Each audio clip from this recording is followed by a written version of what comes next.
सभी बच्चों को मेरे तरफ से ढेर सारा स्नेह भरा आशीष। प्यारे बच्चों, इस वीडियो में हम लोग वन पथ पर का जो सवैया है उसके 3 सवैयों का अध्ययन, सवैया संख्या 1, 2 और 3, इसका अध्ययन करेंगे। तो आइए देखते हैं सवैया संख्या 1। पुरते निकसी रघुबीर बधु धरि धीर दये मग में डग द्वय झल की भरी भाल कनी जल की पुट सूख गयो मधुराधर वै फिर बूझती है चलनो अब केतिक फिर बूझती है चलनो अब केतिक पर्ण कुटी करी हो की तहें तिय की लखी आतुरता पिय की अखिया अति चारु चली जल च्वय अखिया अति चारु चली जल च्वय। आइए इसका व्याख्या पढ़ते हैं। प्यारे बच्चों, ये उस समय का प्रसंग है जब श्री राम को वनवास हो जाता है और राम, लक्ष्मण और सीता अयोध्या से वन की तरफ गमन करते हैं। उसी समय चूँकि सीता साथ में है और सीता राजमहलों में पली बढ़ी हैं, वह कभी कठोर जमीन पर कदम भी नहीं रखी हैं, लेकिन जब नंगे पांव वन पथ पर गमन कर रही हैं, उसी समय का वर्णन तुलसीदास जी किए हैं। तुलसीदास जी कहते हैं, पुरते निकसी रघुबीर बधु। पुर का मतलब होता है नगर, निकसी मन निकलती है, रघुबीर बधु मन सीता। जैसे ही सीता नगर के बाहर निकलती हैं, धरि धीर दये धैर्य धारण करके मग में डग द्वय, मग मन होता है रास्ता, डग मन होता है कदम, द्वय मन दो, अभी 2 ही कदम रास्ते में, 2 ही कदम अभी रखती हैं। इसका अर्थ देखिए कि नगर से अर्थात अयोध्या से जैसे ही सीता अभी 2 ही कदम वन पथ पर, वन के मार्ग पर रखती हैं, तो क्या होता है, झलकी भल भारी भरी भाल कनी जल की। भाल मन होता है मस्तक यानी माथे पर, कनी जल मन जल के कण अर्थात पसीना, तो उनके माथे पर पसीने की बूंद झलकने लगी। अब पुटी सूख गए मधुराधर हुए, मधुराधर मने सुंदर ओठ, पुट मन होता है दोनों, सूख गए मन सूख गए, और उनके सुंदर दोनों होठ, उनके मधुर दोनों होठ क्या हो गए, सूख गए। जैसे ही सीता वन गमन के समय नगर से बाहर निकलती हैं, तो अभी कुछ ही कदम यानी 2 ही कदम अभी आगे बढ़ी हैं, तो श्रम के कारण उनके माथे पर पसीने की बूंद झलकने लगी और उनके सुंदर मधुर होठ सूख गए। फिर बूझती हैं चलनो अब केतिक, फिर अपने प्रियतम श्री राम से, बूझती हैं माने पूछती हैं, अपने पति श्री राम से, अपने प्रियतम श्री राम से पूछती हैं, चलनो अब केतिक कि कितना दूर अभी और चलना है। पर्णकुटी करिहों की तुम्हें, पर्णकुटी करिहों की तुम्हें माने कहाँ बना करके रहना है, हम लोग पर्णकुटी कहाँ बना करके रहेंगे, हमें अब कितना दूर और चलना है। तियकी लखी आतुरता पियकी, अखिया अति चारु चली जल चुए। तिय मन होता है पत्नी, अप्रिय मन होता है पति। माने यहाँ सीता और राम को संबोधित किया गया है कि सीता की थकावट को देख करके उनके पति राम को क्या होता है, यह बताया गया है कि राम जब देखे उनकी पत्नी सीता बहुत आतुर हो गई हैं, अर्थात परिश्रम के कारण, थकावट के कारण बहुत व्याकुल हो गई हैं, यह देख करके आँखिया अति चारु, चारु मन होता सुंदर, तो उनकी सुंदर आँखों से चली जल च्वय, जल चूने लगा, अर्थात अश्रु प्रवाहित होने लगा, अश्रु की धारा प्रवाहित होने लगा। श्री राम अपनी पत्नी सीता की आतुरता को जब देखते हैं, उनकी व्याकुलता को जब देखते हैं, तो उनके सुंदर आँखों से अश्रु की धारा प्रवाहित होने लगी। ठीक है, अब इसके से आइए हम लोग दूसरा जो सवैया है उसका अध्ययन करते हैं। जल को गए लखन है लरिका, परिखो पिए छाह घरी के हुए ठाढ़े। पोछी पसेऊ बयारी करो, अरुपाय पखारी हो भूभूरी डारे। तुलसी रघुबीर प्रिया श्रम जानी के, तुलसी रघुबीर प्रिया श्रम जानी के, बैठी विलम्ब लो कंटक काढ़े।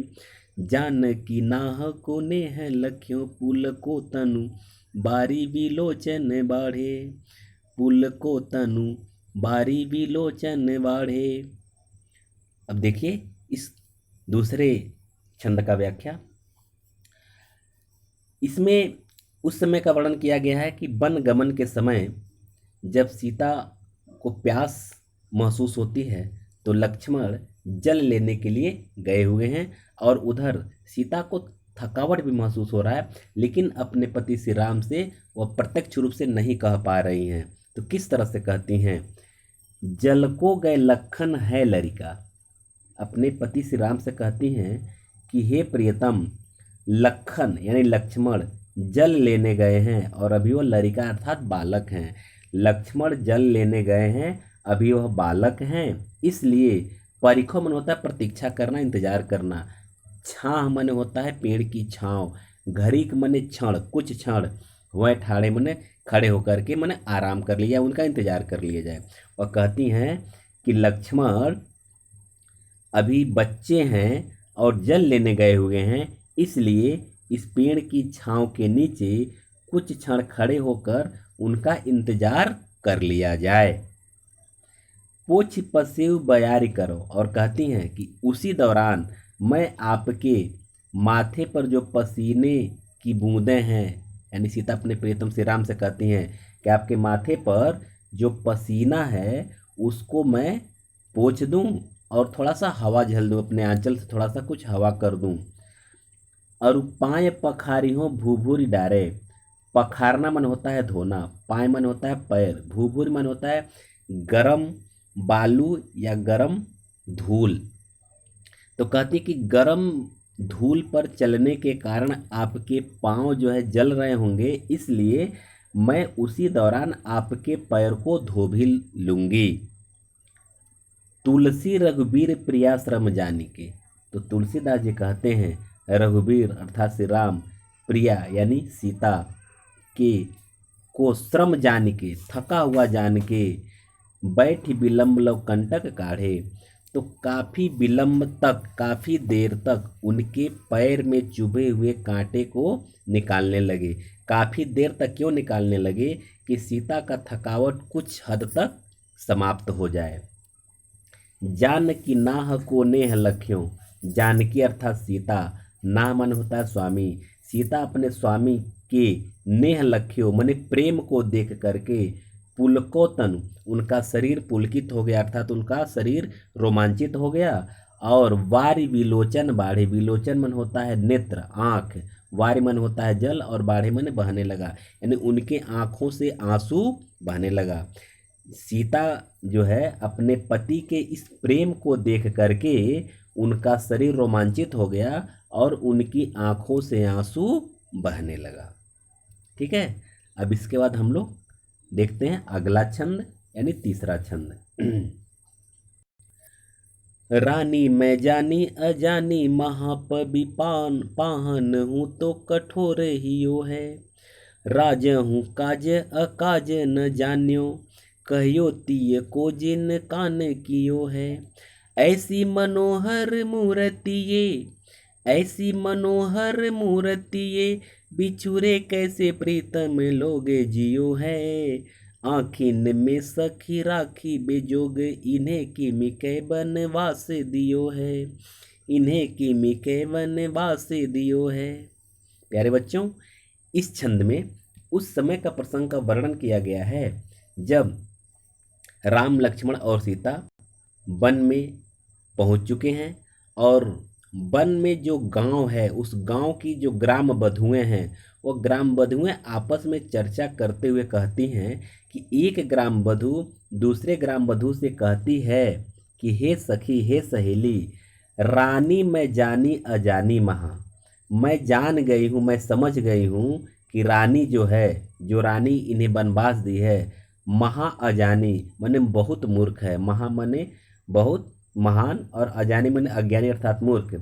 जो रानी ऐसे सुंदर राजकुमारों को वनवास दी है वह निश्चित रूप पे बहुत ही मूर्ख है। और पविपाहन होते कठोर हियो है, और हियो मन होता है हृदय, उसका हृदय जो है, पग मन होता है वज्र और पाहन मन होता है पत्थर, उसका हृदय वज्र और पत्थर से भी कठोर है। राजा हूँ काज अकाज न जाने हो, और फिर राजा को भी दोष लगाते हुए कहती हैं, और राजा भी काज अकाज माने अच्छे और बुरे को नहीं समझ पाए, उसका विचार नहीं कर पाए। कहियो तिय को जिन कान कियो है, तिय मन होता है पत्नी, और कान कियो मन कान करने मतलब होता है ध्यान देना। वह अपनी पत्नी के कहने पर ध्यान दे दिए और ऐसे सुंदर राजकुमार को वनवास दे दिए। ऐसी मनोहर मूर्ति कह रही हैं कि इन राजकुमारों की इतनी सुंदर मूर्ति, इतने मन को हरने वाली मूर्ति है।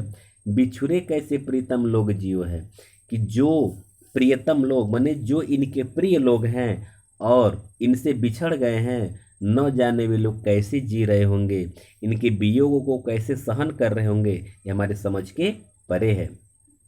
फिर वो ग्राम बधू अपनी सहेली से कहती है कि हे सखी, आँखिन में सखी राखी बेजोग, ये तो आँखों में रखने के योग्य हैं, माने यह हमेशा इनको नज़रों के सामने रखना चाहिए, यह आँखों में बसाने के योग्य हैं। लेकिन न जाने कौन इन्हें किमिक है, न जाने कौन इन्हें वनवास दे दिया है, न जाने कौन मूर्ख ऐसे सुंदर राजकुमारों को वनवास दे दिया है।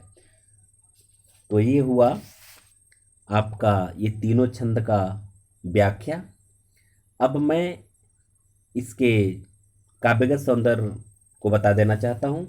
तो इसमें पहला पॉइंट आप लिख लेंगे कि इसमें सीता की सुकुमारता का मार्मिक वर्णन किया गया है। दूसरा पॉइंट आपका हो जाएगा भाषा, ब्रजभाषा, शैली, मुक्तक शैली, छंद, सवैया छंद, रस, श्रृंगार रस, अलंकार, अनुप्रास अलंकार, और गुण, माधुर्य गुण। तो इस तरह से आप इसका काव्यगत सौंदर्य लिख सकते हैं। तो आज की वीडियो में इतना ही। अब इसके बाद अगले वीडियो में हम लोग अगले छंदों का अध्ययन करेंगे। आप लोगों को बहुत बहुत धन्यवाद।